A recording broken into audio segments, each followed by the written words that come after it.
just want to pose the question, right? That when you think of Memphis and tech, many people often laugh about that, right? And many people will say, well, San Francisco, yes. New York, yes. If you're thinking about the South, maybe Austin or Atlanta or Raleigh. But Memphis and tech is oftentimes evokes laughter because people don't understand our potential in this regard. And I am here to pitch thoughts in that regard that we do have the potential to transform the tech industry in a very unique way. And so I'd like to share a story about a young man named Maurice. Maurice is 12 years old. He is in 7th grade. He lives in South Memphis. And he's sort of at the age now where he's starting to figure out what he wants to do in life. Doesn't quite know yet, he's 12. But he knows that he's sort of interested in games. He's sort of interested in technology like phones. He's very comfortable with technology. But unfortunately, Maurice doesn't have any opportunities in school or elsewhere to learn to be a producer of technology. And this is despite the fact that Maurice is growing up in a world today, in a country today, where computers and software are everywhere. They're in everything. They're in your phones, they're in your watches. My Toyota Prius apparently has 37 computers in it. These are everywhere. And the ubiquity of computers is only going to go up, not down. And Maurice is also growing up at a time when cities of the future are increasingly needing more and more tech talent. In fact, it's arguably the cities of today. In fact, the cities that will be prosperous in the future and as well as today are the ones who manage to train and mobilize their workforces for these 21st century tech skills. But unfortunately, Maurice goes to a school that doesn't offer computer science or any coding at all, like most kids in most schools in this country. This is despite the fact that 90% of parents want their kids to study computer science. Yet unfortunately, only 40% of schools offer any kind of computer programming in any capacity. And so not only does Maurice go to a school that doesn't teach computer science, Maurice and his friends are all very clear that they enjoy computer science and the arts more than all their other subjects. So if this is true, that parents want it and kids want it, why aren't more schools teaching computer science? Because of this. It's because young people today are masters at bubbling. We've gotten quite adept at teaching them how to bubble. And if there were ever a bubbling industry in the future where they could have a lucrative career with respect to bubbling, all of our kids today would be the leaders in that space. But unfortunately, our children are being tested to death. Young people like Maurice and all of you know better than anyone that standardized testing is leaving less and less room for anything else in school if it's not on the test. So if it's computer science, if it's art, if it's music, you're getting fewer and fewer opportunities to learn these additional skills that make you into more well-rounded citizens in the future. And so consider 30 years ago or so, when young people took a computer class in school, it was what was on the left. You actually learned how to code. You learned how to program a thing. Why? Because there was no Microsoft Office. Word and Excel didn't exist. There was no internet to plug it into, right? There were, you had to learn a computer class meant you learned how to program. You learned how to make it do things.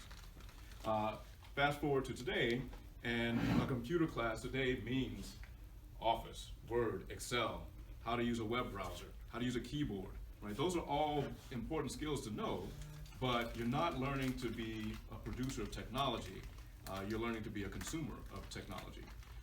We need our schools to go back, if you will, to where more and more kids have opportunities to be producers of technology, to learn how to think computationally, because those skills are necessary for our 21st century future.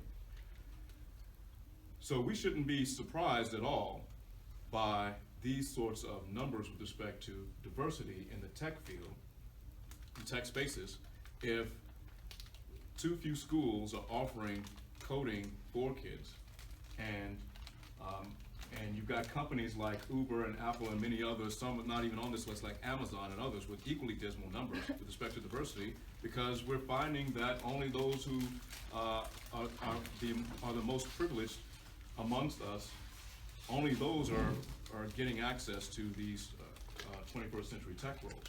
But it's not just abysmal with respect to diversity when it comes to race and ethnicity. It's equally abysmal with respect to gender. And so back in the 1980s, 33% of college and university students who were majoring in computer science were female. Today it's only 18%. And so if women universally around the world and in this country outnumber men, we should see numbers in the 50% range with respect to all of these great companies and more. But you can see Apple is the best amongst them, and they don't even have that half right. So this is shameful. In fact, you have some departments of computer science in some colleges and universities where there are more guys named Dave than there are females in the department. So we have a long way to go. And when you consider Memphis and the fact that we will soon be the first majority African American metro area in the country, we currently today, our largest demographic is African American females, followed by African American males, followed by Caucasian females. Latinos are our fastest growing group. All of them are woefully underrepresented in computer science. How then can we expect to be prosperous as a metro area in the 21st century if we don't get more young people from these fields into these, from these groups into these fields, right? Mathematically speaking, we cannot expect to be prosperous if our largest demographics are the ones that are most underrepresented in these 21st century fields. It's not a question of politics, it's a question of math. This is the mathematical demographic reality of Memphis today. How are we going to respond to that? Some cities like Denver and Portland and Seattle, they can ignore diversity. They can focus on white and Asian males and still be prosperous entities. That's the math of their demographics. In Memphis, we're not going to white and Asian male our way to prosperity. Right? We must focus on these underrepresented groups, African Americans, Latinos, and girls in particular, to convince them to pursue careers in these 21st century fields. The beautiful thing is that we are in Memphis not only well positioned to show the rest of the country how to do this, we're already rolling up our sleeves in this regard. There are a number of great programs already on the ground in Memphis today that are addressing the lack of diversity in tech problem. I'm proud to be a member of Code Crew, and I'd like to share a little more about what we do. We work directly with more than 300 kids a week in Memphis through 4 summer camps, 12 after-school programs, 8 in-school electives classes. We teach video game development on the weekends. We host the largest youth hackathon in Memphis. We are boots on the ground with respect to increasing diversity in tech in Memphis, both outside of school and directly in school. These 8 in-school electives classes that we do in schools around the city are basically kids 4 or 5 days a week learning coding like they would a music or a French class in an elective format in middle and high school. These are some of our kids at a community center also, where we host a couple of after-school programs, learning how to build mobile apps, learning how to build websites, teaching members of the Memphis Grizzlies how to build mobile apps and video games. That's Mario Chalmers and Mike Conley, for example. So that's not all. We're teaching kids how to program drones. We're teaching kids how to build apps and get those apps published. We're providing high school kids with internships with local tech companies, and we're starting to teach teachers how to teach their students how to code. And not only that, young adults who are age 16 to 30 and out of high school can also join our code school and become professional software engineers in 6 months. Right? This multifaceted approach that we're doing in Memphis is arguably our gift to the state and to the country to solve this problem that so many companies say they want to solve, but have thus far been unsuccessful at doing so. This picture is a picture of our mentors in our mentor network who work directly with kids. It's male and female, it's black, white, Latino and Asian, and Native American. It's fueled by pizza, and it's absolutely beautiful. You know, this again, our window, our opportunity, our gift to the nation is one where we show the rest of the country how to bring diversity into this 21st century space. So back to Maurice.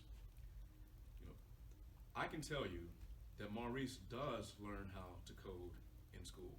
And I can tell you that Maurice goes on to college and gets a bachelor's in computer science. He goes on to graduate school and gets a master's in computer science. I can tell you that Maurice has a successful career as a software engineer, and I can tell you that he's also successful as an entrepreneur. And I can tell you that because that young South Memphis kid is me. And had it not been for me in 1986 having the opportunity to take coding and programming classes in school at East High School, I would not have had the successful 19-year career that I had as a professional software engineer. And I would have not have launched into entrepreneurship, starting a nonprofit to teach young people to write software. And so, again, you know, this is our opportunity, our shining moment to seize, and I invite you all to join us as we show the rest of the country how to bring diversity in tech. We need to do this for Maurice, we need to do this for Maureen, we should do this for Mauricio, we should do it for Memphis, and we can do it for America. Thank you.